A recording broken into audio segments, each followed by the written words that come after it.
A Labour MP has just gone on the record, well, sort of on the record, to declare that Rachel Reeves is absolutely screwed. Not struggling, not facing challenges, not in a difficult position.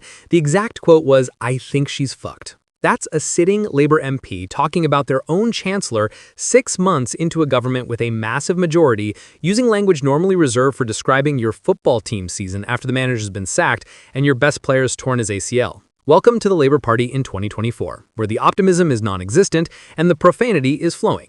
I'm your host at UK Political Insight, and today we're diving into what might be the most brutally honest assessment of Rachel Reeves' political future yet. But before we proceed, please don't forget to hit the subscribe button for more updates on this channel. Thank you.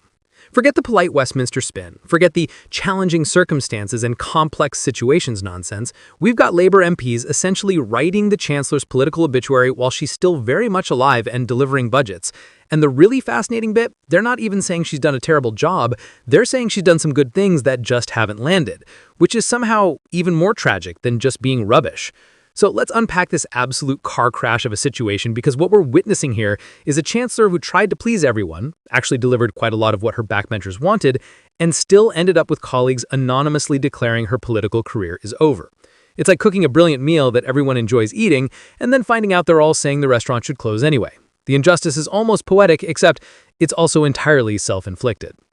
The unnamed Labour MP who delivered this devastating assessment started by calling the situation a tragedy. Not a disaster, not a mess, a tragedy. That's the word you use for Shakespeare plays and Greek myths, not budget analysis. But they explained why it's tragic. Reeves's latest financial plans included some great things that will genuinely help people. She lifted the 2-child benefit cap, which Labour MPs had been screaming for. She hit online gambling with extra levies, addressing a policy area many felt was undertaxed. She rolled out what's being called a mansion tax, targeting wealth in a way the left of the party loves. These were real, substantive progressive policies designed specifically to keep her own backbenchers happy. And according to this MP, those policies will actually make a difference. They're not just political theater, they're genuine improvements that will help real people. So you'd think that would buy Reeves some credit with her colleagues, some goodwill, some recognition that she's trying to deliver what they want, but no. Because as the MP said, as has been the story of this administration, they just haven't landed it. The policies might be good, but the presentation, the timing, the overall narrative, it's all been botched. It's like having all the ingredients for a perfect take, but somehow still ending up with a disaster because you set the oven temperature wrong and dropped it on the floor. The MP then identified what they called Reeves's absolute original sin, and this is crucial because it takes us back to literally the first major decision she made as Chancellor, the winter fuel payment cut. Remember that? The government decided to MINS test winter fuel payments, taking them away from millions of pensioners who weren't on pension credit. It was announced in the summer, implemented almost immediately, and caused an absolute firestorm of criticism. Pensioners were furious. The media went ballistic. Even some Labour MPs rebelled. And according to this anonymous colleague, that decision killed any honeymoon we might have had. Think about what that means. The honeymoon period after a massive election victory, when governments traditionally have maximum goodwill and political capital, was destroyed by a single policy decision about pensioner benefits. Most governments get at least 6 months of relatively positive coverage where voters give them a chance to implement their agenda. Labour got about 6 weeks before the winter fuel payment controversy demolished any goodwill. And this MP is saying that was the original sin, the foundational mistake from which everything else has flowed. Every subsequent problem, every poll collapse, every piece of negative coverage, it all traces back to that moment when they decided to pick a fight with pensioners over a few hundred quid. The political calculation behind the winter fuel payment cut presumably made sense to someone in Treasury. Save money, target support at the poorest pensioners, demonstrate fiscal responsibility. But the political cost was catastrophic because it immediately established Labour as a government that would hurt vulnerable people to save money. Every subsequent policy decision, no matter how progressive or generous, now gets viewed through that lens. When you start your government by taking money from pensioners, it doesn't matter if you later give money to other groups. The damage to your political brand is already done. But here's where the MP's analysis gets really interesting. They suggested that Rachel Reeves and Keir Starmer are politically linked to the point where their fates are inseparable. If she goes, he goes, because they're a package deal. This isn't some junior minister who can be quietly shuffled out in a reshuffle. This is the Chancellor of the Exchequer, the person implementing the entire government's economic strategy. If she's forced out, it's not just a personnel change, it's an admission that the entire government's economic approach has failed. And that level of failure doesn't just cost the Chancellor her job, it brings down the Prime Minister too.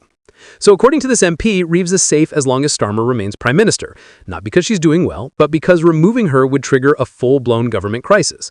It's job security through mutual assured destruction. She can't be fired without bringing down the whole government, so she's protected by being too important to fail, which is quite the position to be in, simultaneously completely screwed, but also unfireable. It's like being the captain of a ship that's sinking, but knowing that if you get thrown overboard, the ship sinks faster. You're going down either way, but you might as well stay on deck for now. The timing of these comments is particularly brutal because they come right after news that Reeves won't face an investigation over her budget preparation. Nigel Farage had called for the Prime Minister's ethics advisor, Sir Laurie Magnus, to investigate whether Reeves broke the ministerial code by talking down public finances before the budget. The allegation was that she received preliminary forecasts from the Office for Budget Responsibility and then used that information to politically prepare the ground for tax rises, which would potentially be a breach of the rules around using privileged information for political purposes. But Sir Laurie has apparently decided there won't be an investigation. No formal inquiry, no examination of whether rules were broken, just a decision that it's not worth pursuing. On one level, that's good news for Reeves. Being investigated by the ethics watchdog would be politically toxic, even if she was eventually cleared. But the fact that she's escaped investigation while simultaneously having her own MPs declare her politically finished is quite the juxtaposition. She's been exonerated by the ethics watchdog, but condemned by her own colleagues. It's better to be legally clear and politically doomed than legally questionable and politically fine, but ideally, you'd want to be neither.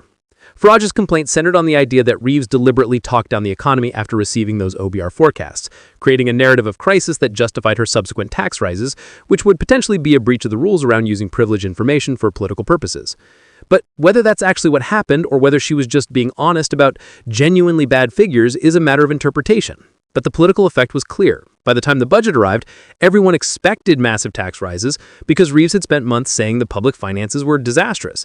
And then she delivered exactly those tax rises, $26 billion worth, and acted surprised when people weren't thrilled about it. The presentation problem this anonymous MP identified runs right through this whole sequence. If your strategy is to talk down the economy for months, announce massive tax rises, and then expect people to thank you for it, you fundamentally misunderstood political communication. People don't reward you for fixing problems you spent ages telling them are terrible. They just remember that everything's terrible and you raise their taxes. The economic reality might justify the decisions, but the political framing has been an absolute disaster. During Prime Minister's questions this week, Keir Starmer tried to defend the budget and his government's record. Kemi asked if someone at the top should resign when an organization descends into total shambles, which is probably the most passive-aggressive way to call for someone's resignation in parliamentary history. Starmer responded by saying he was very proud to lead the party at the budget, that they'd protected the NHS, created conditions for economic stability, avoided austerity, and taken £150 off energy bills, all their positive spin about fixing the mess the Conservatives left. But here's the problem with that defense. Yes, Labour inherited problems. Yes, the public finances were in bad shape. Yes, the NHS was struggling. But voters don't particularly care about what you inherited after a few months. They care about what you're doing now and how it affects them.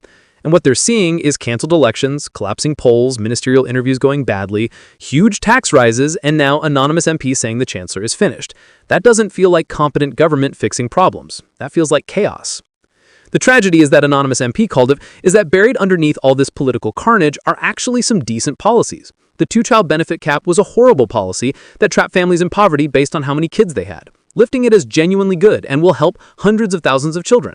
Taxing online gambling more heavily addresses an industry that makes billions while contributing to gambling addiction.